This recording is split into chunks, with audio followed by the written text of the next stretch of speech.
Cuba Libre Blondie-Brownies. Let's see what's cooking. Let's get the facts. Let's see what's cooking. It's time for Yo-Yo Facts 12. These brownies are inspired by this alcoholic drink. This is called a Cuba Libre, which is rum and coke and a twist of lime. So hello everyone, starting off with the dry ingredients. 2 cups of all-purpose flour, adding to that a teaspoon of baking powder and a half a teaspoon of salt. I'm not adding salt to mine because I'm using salted butter. If you use unsalted butter, add in the salt. Give that a stir and set that aside. In a large bowl, place 1 cup of butter that's melted and cooled slightly. Add to that 1 1/3 cups of a light brown sugar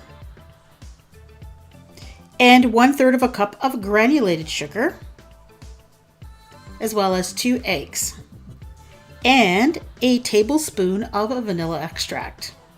And then you're going to beat those things together until it's nice and smooth and the color changes to a light brown color.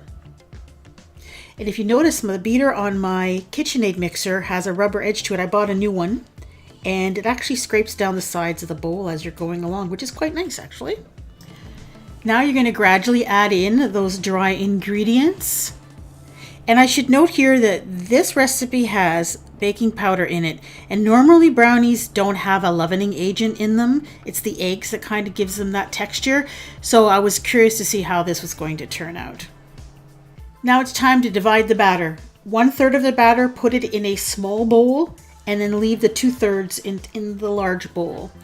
To the 2/3 of the batter, you will add the following ingredients: 1 teaspoon of grated lime zest, and 3 tablespoons of dark or aged rum. And I used Captain Morgan spiced rum. The darker the rum, probably the better for this. Then pour that into that bowl, and then you're going to stir it together.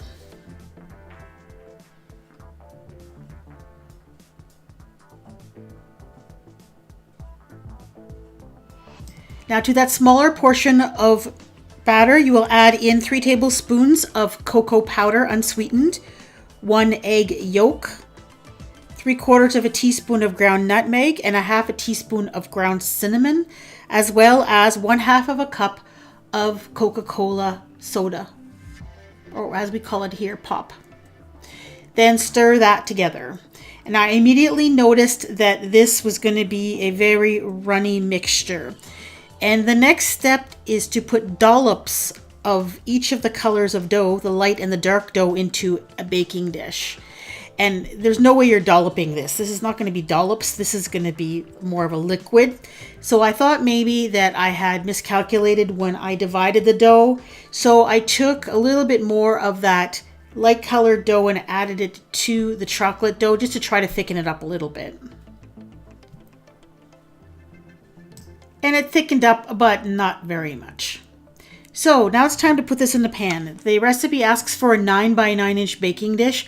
I don't have one of those. I only have 8 by 8s. So I chose to use a 9 by 11 inch baking dish, lined it with aluminum foil, and then I greased that foil.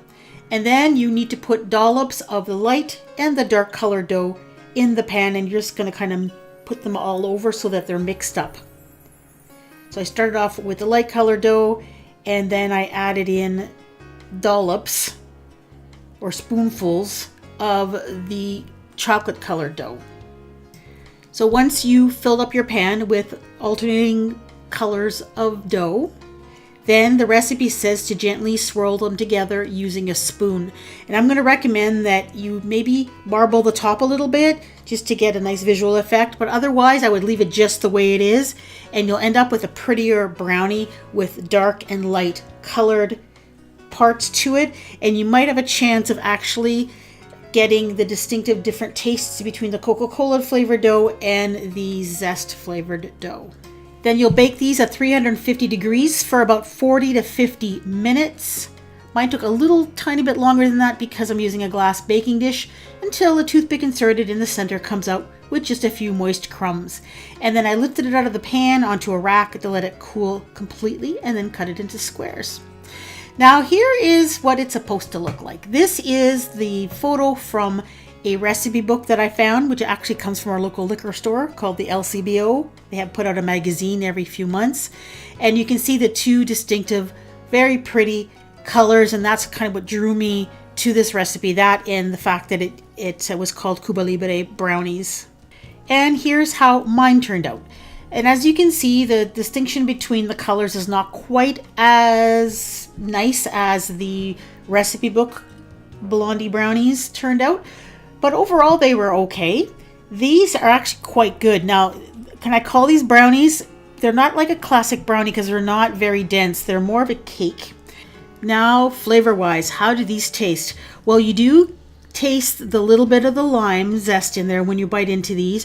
The overwhelming flavor of these, however, is a little bit of chocolate, and you do taste the nutmeg and the cinnamon that gives them kind of a very spicy kind of a taste to them, which is very unusual for brownies.